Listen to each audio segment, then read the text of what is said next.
Everyone has weeds, all kinds of weeds. Some are in the garden between rows of beans, others in the lawn or the flower bed. And then there are the weeds that are not plants, the weeds of life, the stuff that gets in the way of a fabulous life. What can you do about the weeds? The answers are directly ahead. You're watching Timeless Talks, timeless subjects, information for life.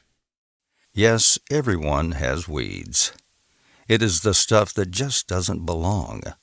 They are in direct competition with the good stuff and can keep the good stuff from being productive, just like these weeds in between rows of green beans. Weeds could be the pride we have for our kids, or our school, or our favorite sports team. It could be that our love of money is our weed. God warned us, for the love of money is a root of all kinds of evils. It is through this craving that some have wandered away from the faith and pierced themselves with many pangs. Our desires for sex outside of marriage can take over like weeds. Lying is a weed that just keeps popping up again and again. Talking bad about others is a competitive weed. Prescription drugs are another weed that takes over.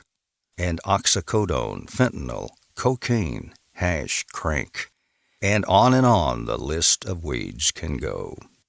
These weeds destroy the good things we all want. We want our kids to do well in school. The need for lots of money causes us to work more and spend less time with the family.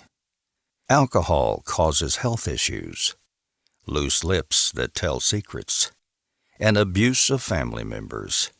Many mind-altering drugs change their victims into selfish monsters.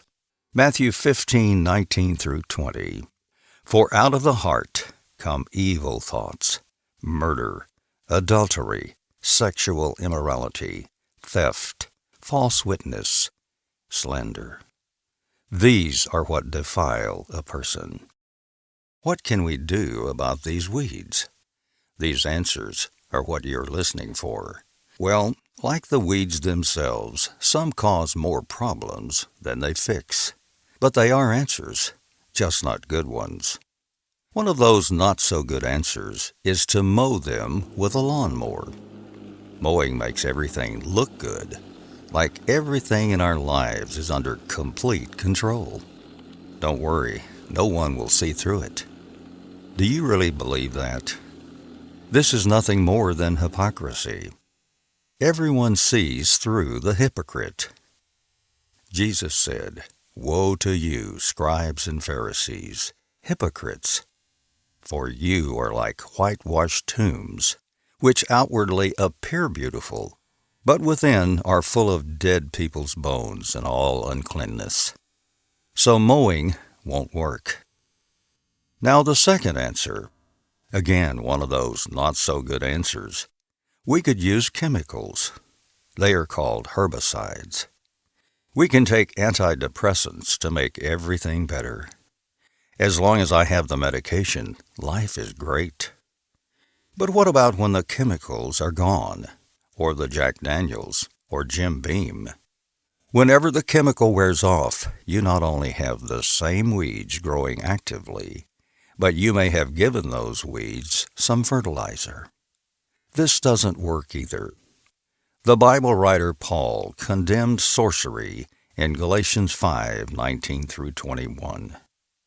The very word comes from the Greek word pharmasuke. We get our word pharmacy from it. So chemicals are not a good choice. A third less than great method of weed removal is the power of positive thinking.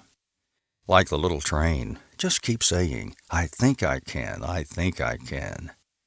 Many of the weeds we have mentioned can control the body, and no amount of positive reinforcement is going to make the weed get out of your life. The root problem is still there, and the problems often return, and the fragile home is shattered.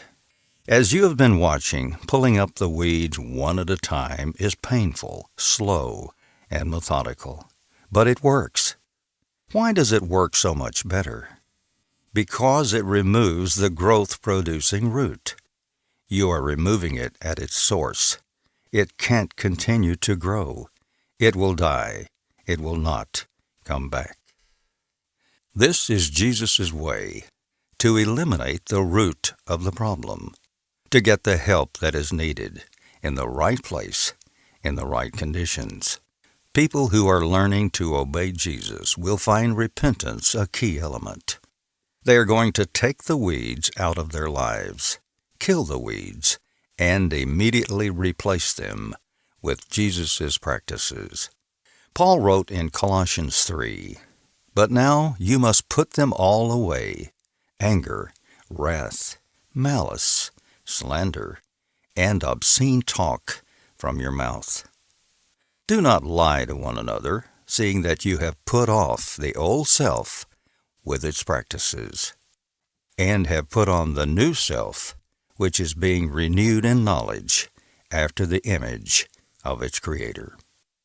Later, Paul added, "Put on then, as God's chosen ones, holy and beloved, compassionate hearts, kindness, humility, meekness, and patience, bearing with one another, and, if one has a complaint against another, forgiving each other.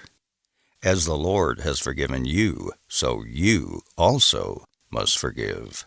And above all these, put on love, which binds everything together in perfect harmony." This is the answer. Kill the weeds.